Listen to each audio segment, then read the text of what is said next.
I was taking inventory of the various genders the other day. New York City officially recognizes 31 genders. Another source says the real number is 58 genders. Yet another source claims the correct number is 63. Check back in 10 minutes, folks. I'm sure we're going to crack the 100 mark by then. You know, maybe I'm just an old-fashioned square, but I thought there were two genders. I thought if you had a penis, you're a man, and if you had a vagina, you're a woman. Now we have guys sporting a mangina and gals packing a Venus, and no one dares say anything unless we hurt someone's precious feelings. Now forgive my outdated thought process, for I was basing my reasoning on that silly little thing called science, biology specifically. You know what I love about science? There's no nuance. 2 + 2 is and forever will be 4. But these days you come across a 6'3", 270-pound dude wearing a purple bustier, a pink miniskirt, and white go-go boots, and no, it's not Halloween. Rather, it's a man with all the bits and pieces that biologically make him a man, but he's self-identifying as a gender-fluid, non-binary, transsexual, gender-blender spirit unicorn. Of course. Or then again, maybe, just maybe, that linebacker decked out in a Sailor Moon costume is mentally ill.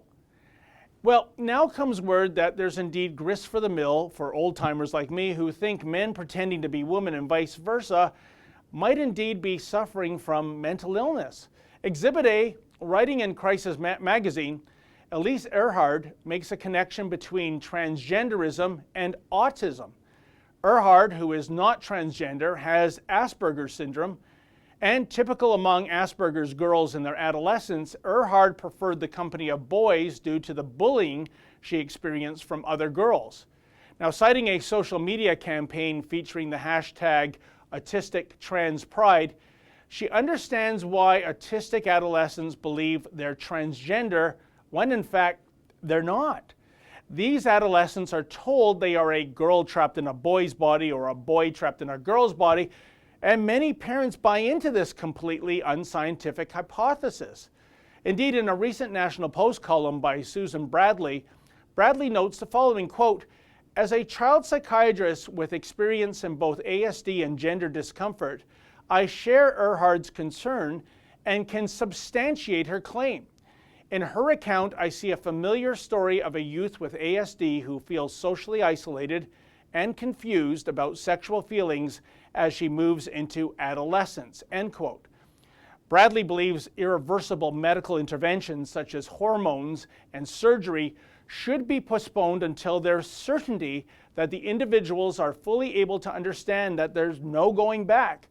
After all, with the passage of time, such individuals might change their minds. But Bradley notes trans activists would have the public believe anyone who expresses a wish to be the other gender should be allowed to and even encouraged to do so. Politicians have actually translated such demands into law. Yet she stresses that there's no evidence that there's such a thing as a true trans, just as there's no marker that would identify a false trans.